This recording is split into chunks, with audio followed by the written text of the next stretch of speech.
मे स्वामिनी वृषभानुज कृतार्थोऽहं कृतार्थोऽहं कृतार्थोऽहं न संशय। वंशाकल्पतरुभ्यश्च कृपा सिन्धुभ्यः च पतितानां पावनेभ्यश्च वैष्णवेभ्यो नमो नमः।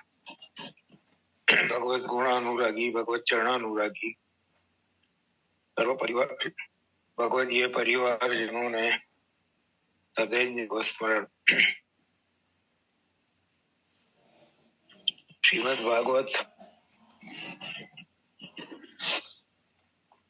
दशम स्कंद तामस फल प्रकरण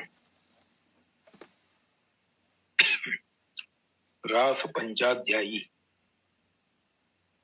અને એના મધ્યમાં શ્રી ગોપી ગીત।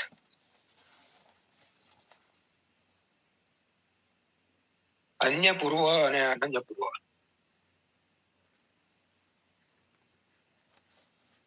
શ્રુતિ રૂપા અને ઋષિ રૂપા આ બે યુથના ગોપીજનો દ્વારા પ્રગટ થયેલું આ અદ્ભુત અલૌકિક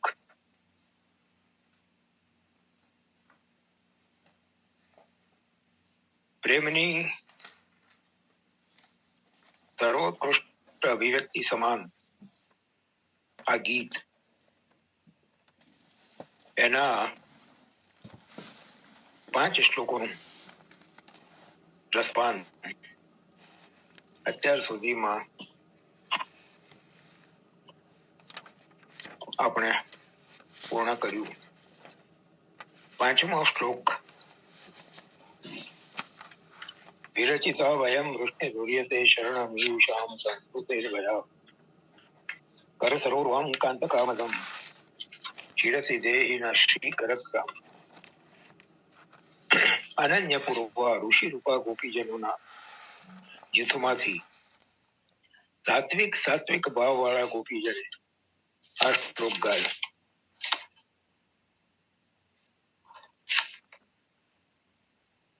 આપનું હસ્તકમળ જે સંસારના ભયથી આપના શરણે આવેલાને અભયદાન આપનાર છે, અભિલાષાઓ પૂર્ણ કરનાર છે, એવો લક્ષ્મીજીનું પાણી ગ્રહણ જેણે કર્યું છે એવો કરકમલ અમારા મસ્તક પર પધરાવો, આવી વિનંતી આ અનન્ય પૂર્વ યુથના સાત્વિક ભાવવાળા ગોપીજન 5મા શ્લોકમાં કર્યું। 6ઠો શ્લોક વ્રજ જનાર્તિહન વીર યોષિતામ નિજ જનસ્મય ધ્વંસનસ્મિ ભજ સકે ભગત કિંકરી સ્મનો જલરુહાનનમ ચારુ દર્શય। સાત્વિક તામસ ભાવવાળા અનન્ય પૂર્વ ઋષિ રૂપા ગોપીજનોના યુથના ગોપીજને આ શ્લોક ગાયો છે। હવે એની વ્યાખ્યા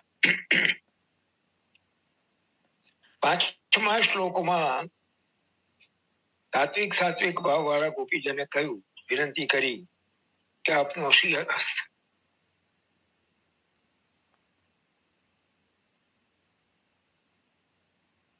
અમારા મસ્તકે પધરાવો, શિરસી દેહિના શ્રીકરગ્રામ। તો બીજા ગોપીને આ સાત્વિક તામસ ભાવવાળા ગોપીજનને એમ લાગ્યું કે આને બોલતા નથી આવડતું। હું સ્પષ્ટ કહું, હે સખે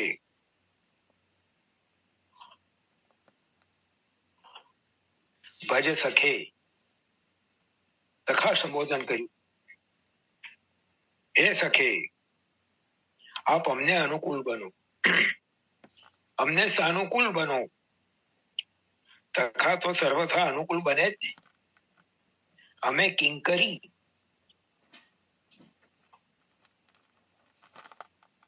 ભવત કિંકરી સ્મરો જલરુહાનનમ ચારુ દર્શન। અમે કિંકરી કિંકરી શબ્દાર્થ તો થાય દાસી, પણ કિંકરી શબ્દની વ્યુત્પત્તિ જોઈએ. કિંકરી શબ્દ કેવી રીતે બન્યો? કેમ, શું, કરી, જેના હૃદયમાં સતત સ્વામીના સુખ માટે શું કરવું, શું કરવું, એ જ વિચારો ચાલતા હોય. સતત ચિત્ત સ્વામીના સુખ માટે શું કરવું, શું કરવું એમાં જ પરોવાયેલું હોય. કિં કરોમી, કિં કરોમી, શું કરવું, શું કરવું, આ છે કિંકરી. કેવળ દાસી નહીં, કિંકરી. અમે કિંકરી, આપણે સાનુકૂળ છીએ તો આપ અમને સાનુકૂળ બનો. યે યથા મામ પ્રપદ્યન્તે તથૈવ ભજામ્યહમ. આપે જે પ્રતિજ્ઞા ગીતાજીમાં કરી છે એ ત્યારે તો પડાય ને. આપને જે સાનુકૂળ છે એને આપ સાનુકૂળ બનો. જેવો ભાવ એવો અનુભવ મળે ને. અમે દાસી છીએ, આપ પ્રતિજ્ઞા પાલક છો. એ તો પ્રસિદ્ધ છે. પ્રતિજ્ઞા પાલક છો એ તો પ્રસિદ્ધ છે. સાથે સાથે એ પણ પ્રસિદ્ધ છે કે વ્રજજનોના દુઃખ કરવા, દૂર કરવા માટે તો આપનો અવતાર છે. વ્રજજનાર્થી હન, વ્રજજનોની આરતીનું હરણ કરનારા, એને દૂર કરનારા, એનો નાશ કરનારા.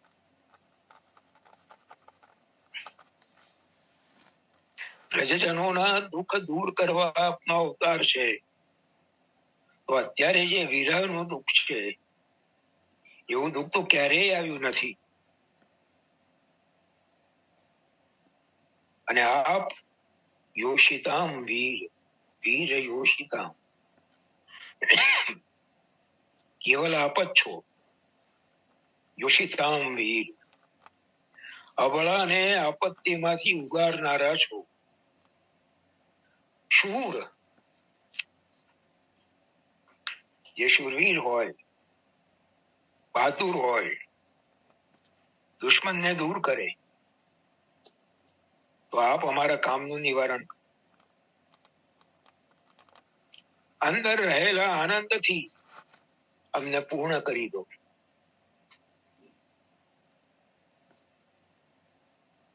જલરુહાનનમ ચારુ દર્શે,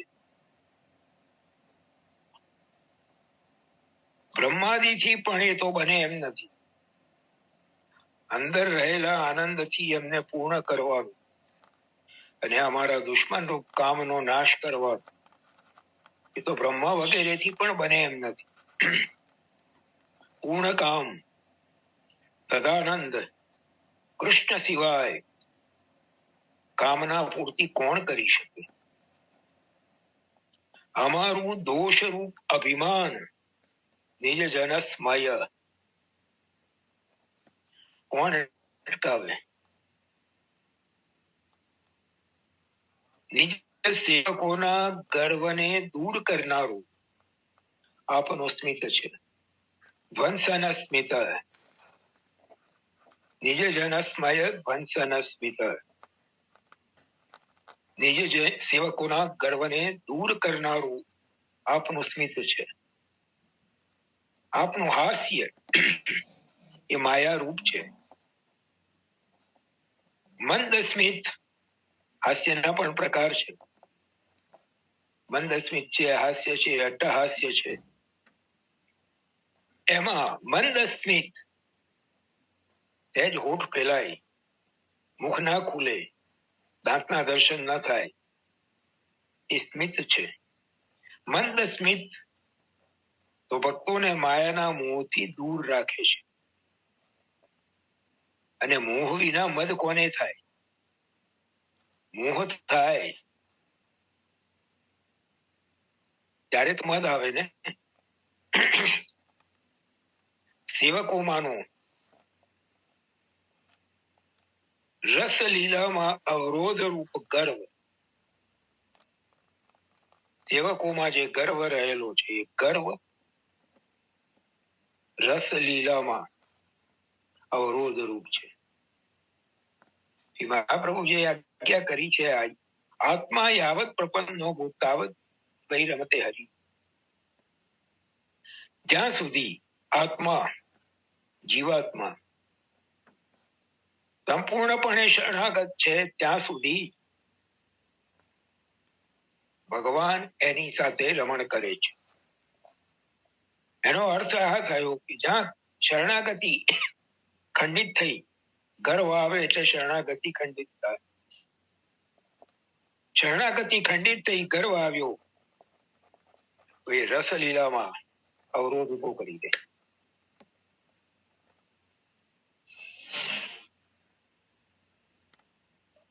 એ દોષરૂપ છે. આ ગર્વ દોષરૂપ છે. સેવકો દોષરૂપ નથી. દોષ દૂર થાય, સેવક ત્યાગ ના થાય. જો સાત્વિક તામસ ગોપીજન છે. એટલે વિનંતીની સાથે સાથે તામસ ભાવથી પ્રેરિત કિંચિત ટપકાનો ભાવ પણ આમાં આપણને ધ્વનિત થતો હોય એવું સમજાય છે. દોષ દૂર થાય, સેવકનો ત્યાગ ના થાય. ક્વચિત નિજજન પોતાના જેને માન્યા હોય ધર્મ દુષ્ટ બને તો પણ નિજજન તો નિજ જ રહે છે, એમાંથી દોષ જ દૂર કરવાનો હોય. આ તો અલૌકિક વાત છે.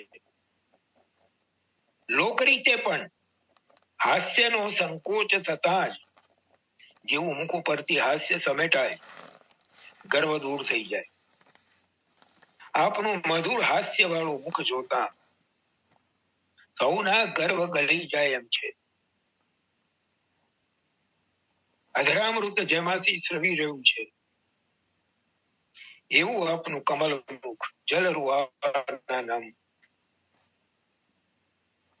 એવું આપનું કમલ મુખ એક વાર અમને દર્શાવો. અભિમાન એ મનનો દોષ છે. આપણું કમલ મુખ ચારું જલરુઆના નામ ચારું દર્શાય. આપણું કમલ મુખ ચારું મનોહર છે. એ જો મનને હરી લે તો મનનો દોષ અભિમાન ક્યાંથી રહે? આ સ્નેહમાં સ્વાભાવિક છે. જલ રૂહાન અનમ ચારુ દર્શય. કમલ તો સ્વાભાવિક રીતે સુંદર જ હોય, મનોહર જ હોય, છતાં ચારુ વિશેષણ સાથે લગાડ્યું એ વિશેષતા સૂચવે છે. ભગવાન દયાથી પ્રગટ તો થાય દયા લાવીને, પણ દોષનું સ્મરણ કરીને આપણામાં જે અભિમાનનો દોષ છે એને યાદ કરીને પ્રસન્ન ન થાય તો ગંભીર ભીડાયેલું જ મુખ હોય. કમલ ભીડાયેલું પણ સ્વાભાવિક સુંદર લાગે, પણ તદ્દન ભીડાયેલું હોય તો પ્રફુલ્લ થતું કમલ જ મનોહર હોય ને. સ્મિતયુક્ત મુખ હોય તો એ પ્રસન્નતા સૂચવે, અને એ પ્રસન્નતા સૂચવે એટલે એનાથી કે પ્રભુએ દોષ ક્ષમા કર્યો, કે દોષને વિસારી દીધો, વિસ્મરણ કરી દીધું. સ્મિતથી ગર્વ હોય તો પણ દૂર થઈ જાય. ભગવત અવયવોને પ્રાય અહીંયા જલકમલ કયા છે. પ્રભુના શ્રીઅંગના વિવિધ અવયવોને કમલ સાથે સરખાવવામાં આવ્યા છે. નેત્ર કમલ, મુખ કમલ, હસ્ત કમલ, ચરણ કમલ, નાભી કમલ, વદન કમલ. આ બધા પ્રભુના શ્રીઅંગના અવયવોને કમલ સાથે સરખાવ્યા છે. કમલ શીતલતા દે, સંતાપ હારે, એમ આ જે શ્રીઅંગના અવયવોને કમલ સાથે સરખાવ્યા એનો સંગ પણ સુખદ બને ને. ગોપીજનો એટલા ચતુર છે, એવી સાંકેતિક રીતે, ગૂઢ રીતે પોતાના હૃદયના ભાવો, મનમાં ભાવ કંઈક અલગ છે અને શબ્દોની રચના કંઈક અલગ છે, એમાંથી ધ્વનિત અર્થ થતો જે અર્થ થાય છે એ કંઈક અલગ છે.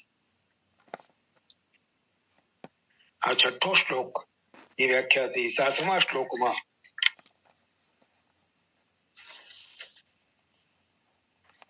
સાત્વિક રાજસ ભાવવાળા અનન્ય પૂર્વાયુધના જ ગોપીજન, ઋષિ રૂપાયુધના ગોપીજન પ્રભુને વિનંતી શું કરે છે? પ્રણત દેહિનામ પાપકર્ષણમ તૃણચરાનુગમ શ્રી નિકેતનમ ફણિફણાર્પિતમ તે પદાંબુજમ ઋણકુચેષુ ન કૃંદિરુચ્છયમ. બીજા ગોપીજને પ્રાર્થના કરી પોતાના હૃદય ઉપર પાદ પદ્મ પધરાવવા. કૃણુષ્વ વૈદિક લોક થયો. કામ હૃદયમાં છુપાઈને રહ્યો છે. રુચ્છય હૃદય શેતે ઇતિ રુચ્છય. કામ હૃદયમાં છુપાઈને રહ્યો છે. એ તો અનેક દોષરૂપ છે. અનેક દોષોનો જન્મ કામમાંથી થાય છે. જ્ઞાન વિજ્ઞાનનો નાશ કરનાર છે.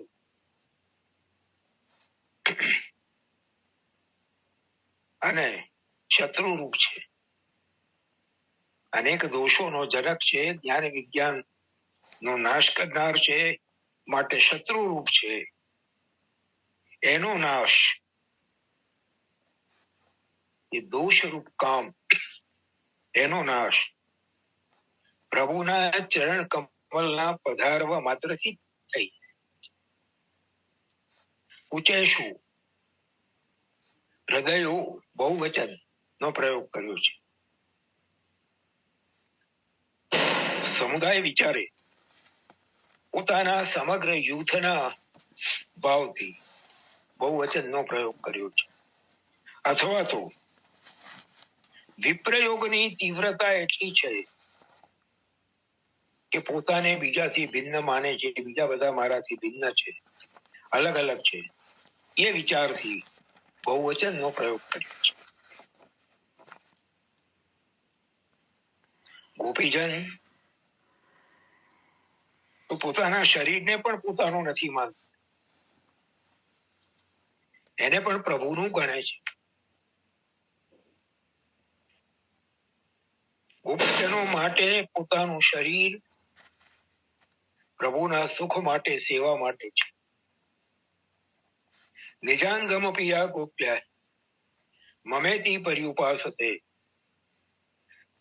તાભ્ય પરમ નમે પાર્થ નિગૂઢ પ્રેમ ભજન.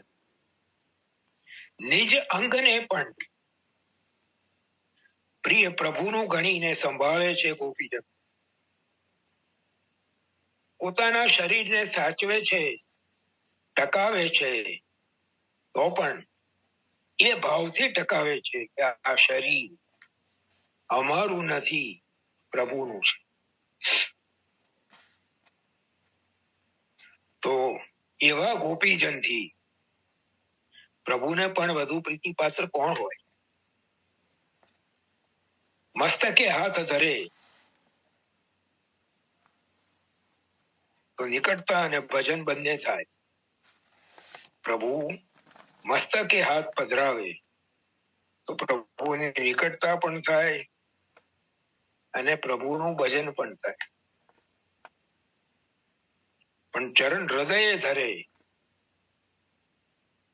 તો વિપરીત વિહાર મળે, હૃદયનો કામ જાય.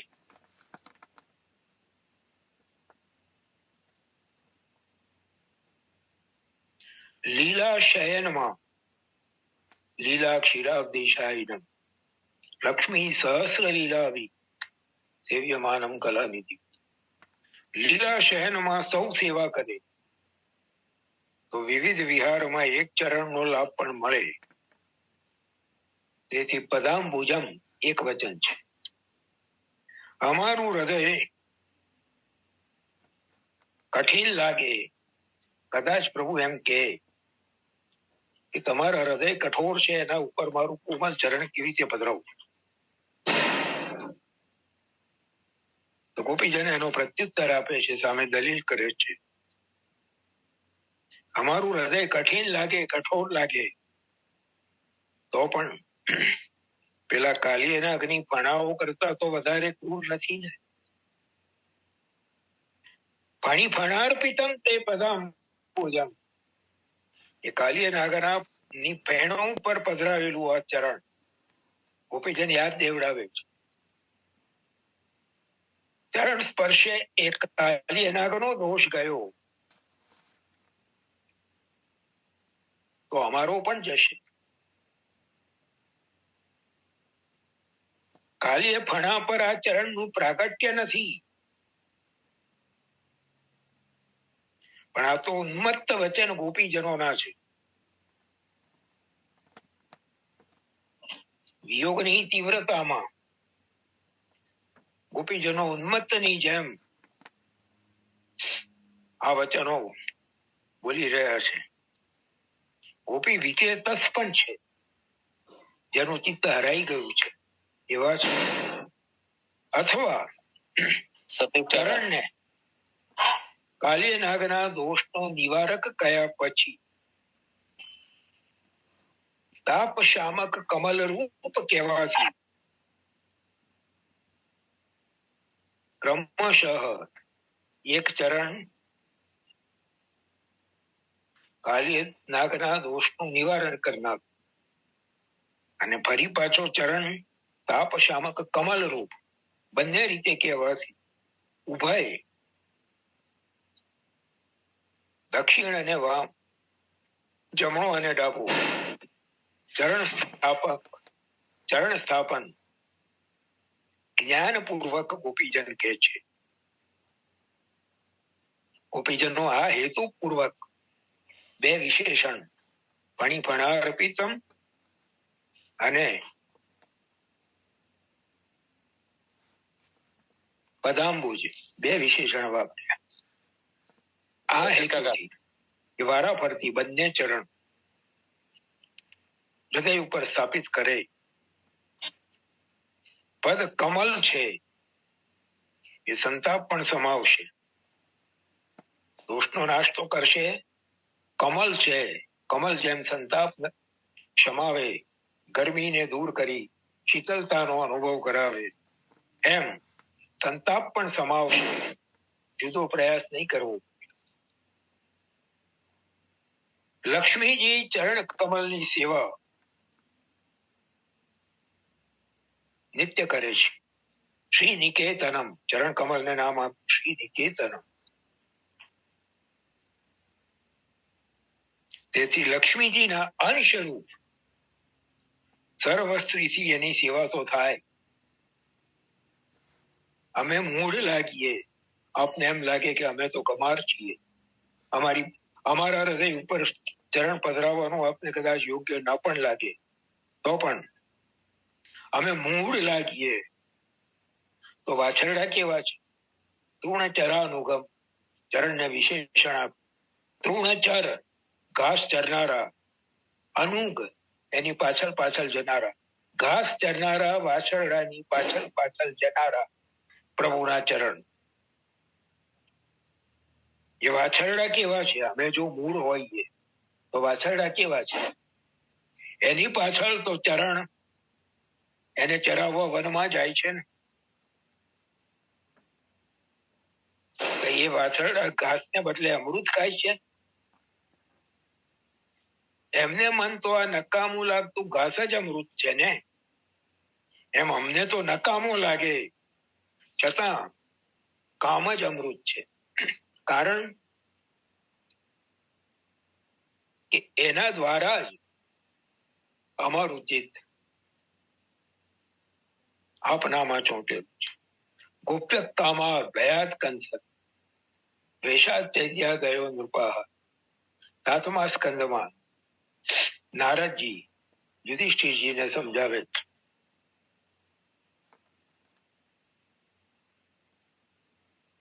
ગોપીજનો એ કામથી, કંસે ભયથી અને શિશુપાલ વગેરે રાજાઓએ વેશથી, સંબંધાત વૃષ્ણય યાદવોએ એમની સાથેનો જે જ્ઞાતિનો સંબંધ છે તેનાથી, સ્નેહાદ યુયમ હે પાંડવો, હે યુધિષ્ઠિર, તમે સ્નેહથી અને ભક્ત્યા વયમ વિભો, અને અમે અમારા જેવા ભક્તોએ ભક્તિથી પ્રભુમાં ચિત્તને ચોંટાડ્યું છે. માટે હે યુધિષ્ઠિર, નારદજી સિદ્ધાંત સમજાવે છે. તસ્માત કેનાપી ઉપાયેના મન કૃષ્ણ નિવેશયે. માટે કોઈ પણ ઉપાય કામથી, ક્રોધથી અને દશમ સ્કંદના બીજા અધ્યાયમાં, પહેલા જ અધ્યાયમાં અંતઃગૃહગતાના પ્રસંગમાં સુખદેવજીએ આ જ વાત પરીક્ષિતજીને ફરી સમજાવી છે. કામમ ક્રોધમ ભયમ સ્નેહમ ઐક્યમ સૌહૃદમેવ નિત્યમ હરૌ વિદતો યાંતિ તન્મયતામ હિતે. કામ હોય, ક્રોધ હોય, ભય હોય, સ્નેહ હોય, સખા ભાવ હોય, જે પણ હોય, પણ સતત પ્રભુમાં જે લાગેલો રહે તો એને એના દ્વારા પ્રભુમાં તન્મયતા પ્રાપ્ત થાય છે. એટલે ગોપીજનો પણ એ કહે છે કે અમારા માટે ભલે નકામો લાગતો હોય પણ કામ જ અમૃત છે. આપ પરમ દયાળુ છો.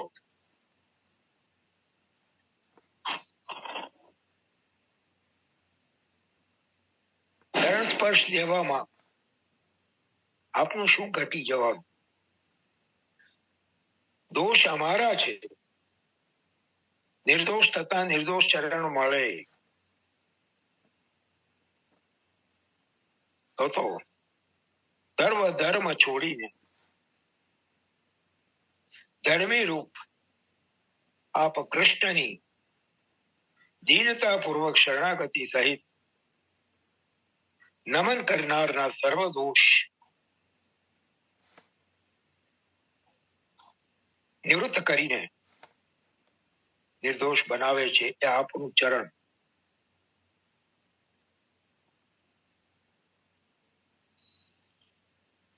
કોઈ પણ દેશ, જાતિ, વય, અવસ્થા કે દોષ વાળો જીવ ભગવાનના શરણે જઈ શકે છે, નિર્દોષ થઈ શકે છે, અભય મેળવી શકે છે. અમે નમ્રતાથી નમીએ છીએ. પ્રણત દેહીના. બીજી રીતે તો અમારાથી દોષ દૂર થાય એમ નથી.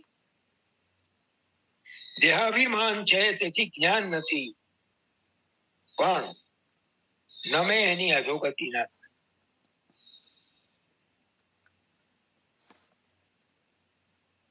ચિંતન, દર્શન, સ્પર્શ, આલિંગન,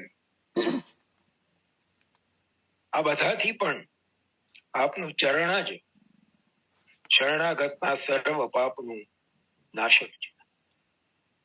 અહીંયા આ 7મા શ્લોકની વ્યાખ્યા પૂર્ણ થઈ. 8મો શ્લોક મધુરયા ગિરા બલગોવાક્યયા ઉદમનોજ્યયા પુષ્કરેક્ષણ વિધિ કરી રીમા વીર મોયતી હૃદરસી દુનાપ્યાય યસ્વના.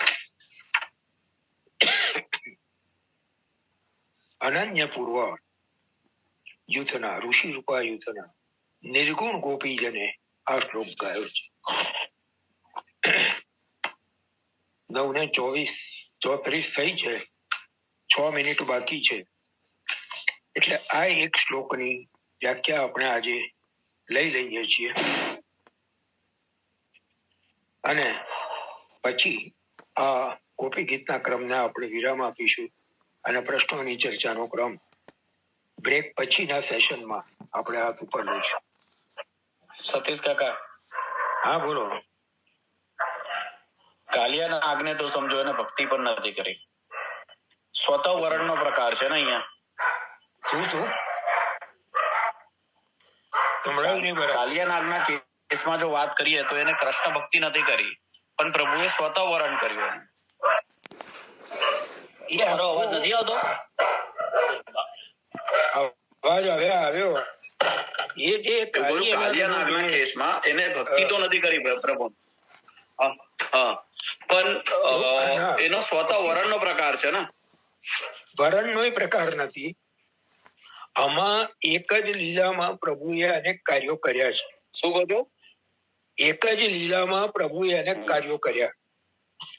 પ્રભુનો સ્વભાવ છે કે કોઈ પણ લીલા માં અનેક હેતુ સમાયેલા હોય છે. એટલે એક તો યમુનાજીના જલને વિષ મુક્ત કરવું હતું. જે ઝેર યમુનાજીના જલમાં વ્યાપી ગયું હતું અને એના કારણે કિનારે ઉડતા પક્ષીઓ પણ એ ઝેરની અસરથી નીચે પડીને મૃત્યુ પામતા હતા. ગાયો અને ગોપાલકો પણ એ ઝેરનું એ વિષેલું ઝેરયુક્ત પાણી પીને મૃત્યુ પામ્યા અને પ્રભુએ એમને પુનર્જીવિત કરીને અલૌકિક દેહ પ્રદાન કર્યા. એ કાલિયનાગના વિષથી યમુનાજીના જલને મુક્ત કરવું છે. કાલિયનાગને યમુનાજીમાંથી બહાર કાઢીને એને એના મૂળ સ્થાન ઉપર મોકલવો છે. બીજી વાત એ છે કે ઇન્દ્રિયાધ્યાસ પંચપર્વ અવિદ્યામાંનો એક ઇન્દ્રિયાધ્યાસ જે અવિદ્યા છે એ અવિદ્યા પ્રભુને વ્રજભક્તોની આ લીલાથી દૂર કરવી છે અને પોતાના સામર્થ્યનું વ્રજજનોને દર્શન કરાવવું છે. આ ઘણા બધા હેતુ આ કાલિયમર્દનની લીલામાં છુપાયેલા છે. બીજી વાત એ છે કે કાલિયનાગની પત્નીઓએ જે સ્તુતિ કરી છે એમાં પણ ઘણી બધી ગંભીર વાતો, ગંભીર સિદ્ધાંતો સમાયેલા છે. કાલિયનાગે પોતે જે સ્તુતિ કરી છે એ પણ બહુ સમજવા જેવી અંશે ગંભીર છે. એટલે અને સુખદેવજીએ આ લીલાની કથાની ફલશ્રુતિમાં બતાવ્યું કે નિત્ય આ લીલાનું જે સ્મરણ કરશે એને નાગના વિષ્ણુ ભય નહીં લે. એટલે બરાબર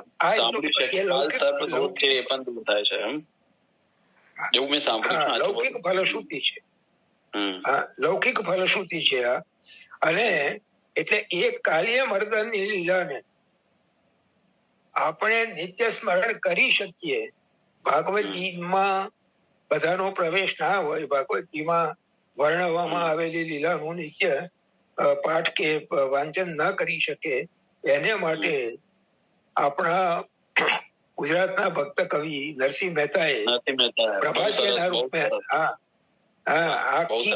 આખી લીલા પ્રભાત્યાના રૂપમાં આપણને આપી દીધી. જલ કમલ છાડી જાને વાલા સ્વામી અમારો જાગશે તને મારશે મને બાળ હત્યા લાગશે. હવેની પેઢીને તો ખબર જ નથી કે આ પ્રભાત્યા કોને કહેવાય, પણ આપણે અત્યારે અહીંયા જે બેઠા છે એમને તો ખબર હશે કે પ્રભાત્યા એટલે શું છે. ખરેખર જોવા તો થોડું વિષયાંતર થાય છે, પણ એ જો બહુ વખત પહેલા મને હજી યાદ છે કે સવારે ઓલ ઇન્ડિયા રેડિયો ઉપરથી આકાશવાણી અમદાવાદ વડોદરા સ્ટેશન ઉપરથી સવારે 6 વાગે અડધો કલાક માટે આવા પ્રભાતિયા અને ભક્તિ ગીતોનો કાર્યક્રમ આવતો હતો. વાતાવરણ એટલું સુંદર, આમ પવિત્ર અને આધ્યાત્મિક લાગતું હતું. પહેલા તો જાણે આપણે જાતે ગાતા હતા, આપણા વડીલો જાતે ગાતા હતા, મારા દાદીમાં ગાતા હતા સવારે ને સાંજે. હજી મને યાદ છે, મેં સાંભળ્યા છે એના મુખેથી. એ જે વાતાવરણમાં એની જે અસર ઉભી થતી એ ખરેખર અદભુત હતી. ચાલો, એટલે એ બાબતે હું તમને કહું કે સ્મરણાંજલિકા જે પરીખ પરિવારે જે કર્યું હતું, મેં તો ઘર ઘરમાં જો સાંભળીએ તો પૂર્વમાં વાત કરીએ તો બધાના ઘરમાં સવારે જો વાત કરીએ તો પરીખ પરિવાર સ્મરણાંજલિકા અત્યારે પણ યુટ્યુબ પર છે. અને તે એવું છે કે મોનિટરાઇઝેશન ઓન નથી કર્યું, એટલે એવું સમજો નિઃશુલ્ક જ છે અને સરસ રીતે છે. એમાંથી ઇન્કમ કમાવાની વૃત્તિ નથી એમની. એને ના બરાબર છે. એમને તો સંપ્રદાયની સેવાના ભાવથી જ કર્યું છે. કોઈ પેલો એમાં કોઈ કોમર્શિયલ પર્પઝ કે ધંધાદારી નથી કર્યું. ચાલો, હવે કેટલો ટાઈમ રહ્યો ભાઈ? 40 મિનિટ. 1 મિનિટ રહી. હા, તો પછી હવે આજે આ 8મો શ્લોક આપણે નથી લેતા, કારણ કે પૂરો થાય એવો છે. વિચાર કરો સતીશ કાકા, કાલિયા નાગનું ભાગ્ય તો સમજો. પ્રભુએ એના મસ્તક પર શ્રી ચરણ પધરાયા છે. હા, અને